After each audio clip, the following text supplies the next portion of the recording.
Assalamualaikum warahmatullahi wabarakatuh.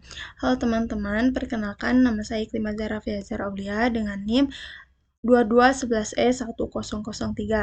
Pada kesempatan kali ini, saya akan membuat video tentang korelasi dan regresi. Nah, sebelumnya saya sudah menyiapkan terlebih dahulu data-data yang akan kita pakai.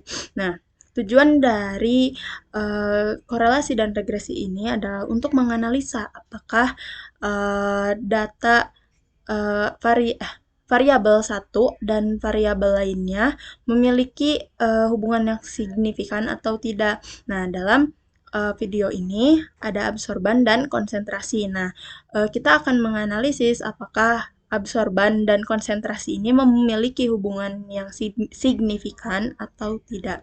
Nah, kita langsung saja ke prakteknya. Nah, yang pertama kita akan membuat dulu kurva absorbansinya. Nah, pertama di drag dulu, kemudian kita pilih ke insert, lalu ke scatter, pilih yang pertama, lalu kita pilih quick layout yang berada di pojok kiri atas. Nah, lalu kita pilih quick layout yang ke 9. Nah, seperti ini kurang lebih bentuk kurvanya ya teman-teman. Nah, dari korelasi dan regresi ini kita akan mendapat dua kesimpulan dalam bentuk hipotesis. Nah, R hitung atau lebih besar dari R tabel, maka terdapat hubungan yang signifikan. Sementara hipotesis lainnya adalah jika R hitung lebih kecil dari R tabel, maka terdapat hubungan yang tidak signifikan. Nah, kita lanjut. Nah, di sini kita sudah mendapatkan informasinya ya, teman-teman. Nah, untuk di sini adalah korelasinya, tetapi yang R hitung ini adalah koefisien korelasi. Nah, bagaimana untuk mencari koefisien korelasinya? Nah, di sini kita akan menggunakan rumus SQRT. Nah, cara menggunakannya adalah seperti biasa, sama dengan kemudian SQRT. Nah, yang ini. Kemudian kita masukkan nilai R kuadrat ini. Karena ini akan diakarkan ya teman-teman.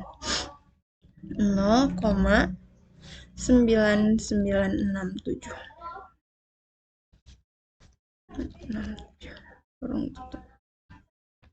Lalu enter. Nah, didapatkan 0,998349.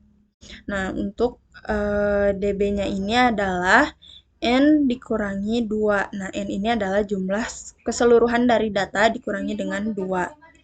Nah, karena kita memiliki 5 data, maka artinya 5 dikurangi 2, dan hasilnya adalah 3.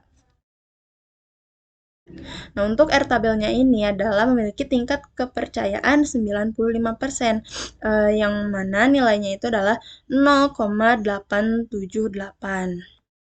Nah, seperti itu teman-teman. Karena, nah kita lihat kesimpulannya ya. Nah, R hitungnya ini, R hitung lebih besar dari R tabel, maka terdapat hubungan yang signifikan. Nah, berarti untuk hipotesis yang kedua ini kita hapus. Karena didapatkan kesimpulan bahwa R hitung lebih besar daripada R yang terdapat pada hubungan R tabel, dan terdapat hubungan yang signifikan antara absorban dan konsentrasi. Seperti itu. Nah, yang kedua, bagaimana cara untuk menentukan slope-nya? Nah, untuk menentukan slope-nya seperti yang sudah kita pelajari sebelumnya, yaitu slope. Nah, ada YS dan XS. Nah, Y ini adalah absorban, sedangkan X ini adalah konsentrasinya. Nah, kita drag dulu yang Y-nya. Dilihat juga teman-teman penggunaannya itu titik koma atau titik 2. Nah, untuk di laptop yang saya gunakan settingannya itu adalah titik koma.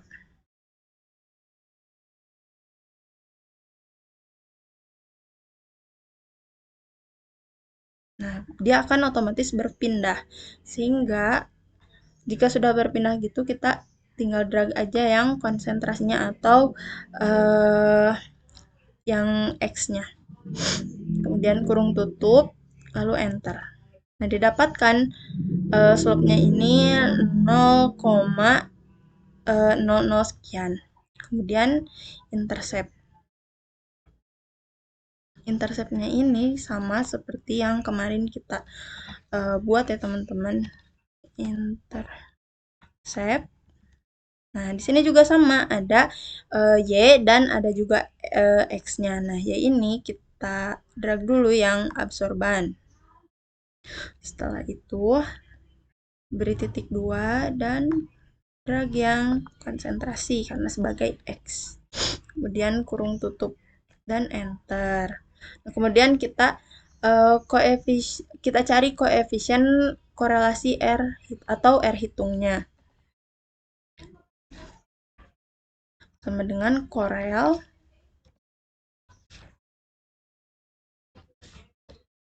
nah, ini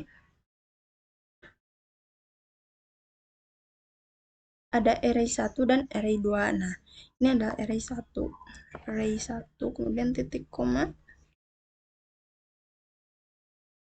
array 2. Kemudian kurung tutup, dan enter. Nah, hasilnya ini tidak jauh berbeda ya teman-teman dari R hitung yang sudah kita hitung sebelumnya gitu. Tapi itu tidak jadi masalah ya. Tetap saja dianggap sama. Nah, mungkin sekian video yang dapat saya buat. Semoga bermanfaat. Kurang lebihnya mohon maaf. Wabillahi muwaffiq ila aqwamit thoriq. Wassalamualaikum warahmatullahi wabarakatuh.